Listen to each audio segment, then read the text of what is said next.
So we're going to keep on adding from where we got to yesterday. So we're attempting to make as small a movement as possible, but deliver a very precise action. We developed this from the body, through the arms,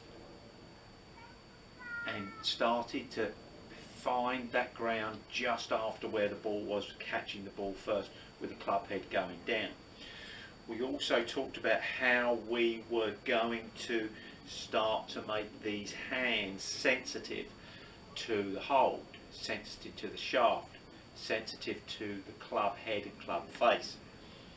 Specifically, where we're talking about the different distances that we're going to send this ball with relatively similar action, if we can feel that the full weight of that club head and then the force and speed that we're applying will begin to at least tap in to any ability that we have got.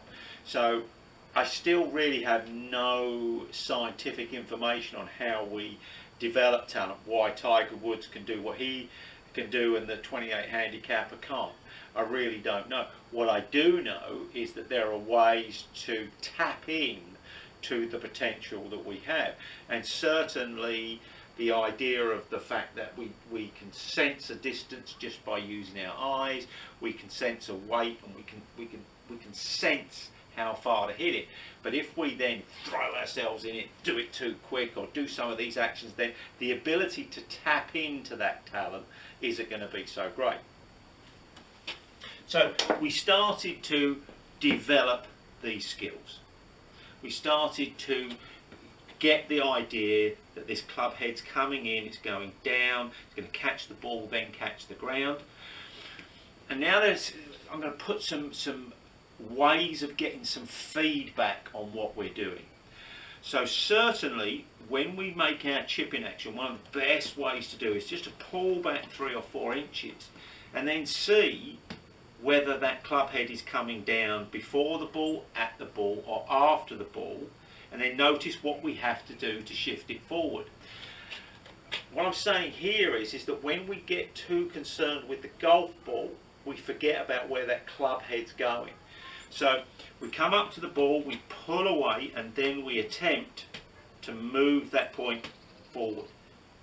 And this is a great piece of routine just before you hit a chip shot on the ground as well, to make sure you're fully focused on the task and not worrying about whether the ball's going to go to where you want it to go to. So that's number one. A really good idea also is to understand that it's usually the right hand actioning that actually decelerates the club head, which causes a lot of poor shots. So a really good idea is to just feel that you're going to take that right hand off just before impact. If you can, at the same time as you take it off, follow that club round, even better, because that's really what we want to happen with the shot. You'll see that that right hand still has the bend in the back of that wrist. That's a really good idea. The final one that I think is so important for everything that we ever do when we're learning something new in the golf swing, and that is the final follow through position. It tells us so much that sometimes we struggle to learn because of the speed and power that we're trying to exert into the swing. So the final position is the one place where we can feed back on the information and try and transform it back to what we should feel at impact and separation. So for instance, if I hit the ball here and I can see that my weight's gone backwards, my knee's gone forwards, my left hip's gone backwards in this direction, my weight's gone towards the ball, my right wrist is broken, my left wrist is broken. So I can see all these things. I know that for the moment I want to get into this position here where my arm is straight, my wrist is either flat or arched, that my body weight has come through a little bit, I'm standing on top of my COG, and the right hand is still under the shaft, still with a bent right wrist, and the path and the club face square to the path line. So any tiny little thing I can adjust and come back and notice what it would have felt through that condition. So there's an awful lot of information that you can get from that final follow through position. What I'm suggesting is that we have to know what it should look like first, and then we can bring it back and then see how we got ourselves into this incorrect position, and then start to understand how we get into the correct position.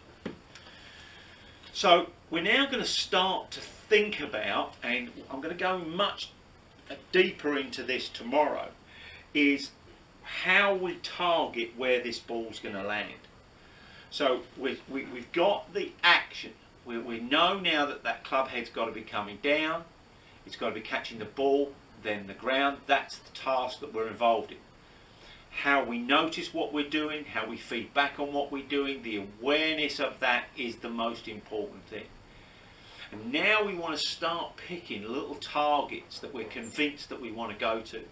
So as we make our practice swing, in the practical element of this, we're just going to really feel and see that ball going exactly where we want it to go. And I keep looking, keep feeling where I want it to go. And then when I've done that, then I just relax, let go, keep that target in mind, and just hit my shot. So I know this is a little shorter one today, but I want you to take these 3 skills, practice them, and see what difference it makes to the result you're getting. If you're having any trouble, then film it is what you're doing, send it to my phone, which is 07939 584 010. I will put it through my V1 app, and I'll send it back to you with a full report on what you could do even better. Again, thanks for listening, and stay safe.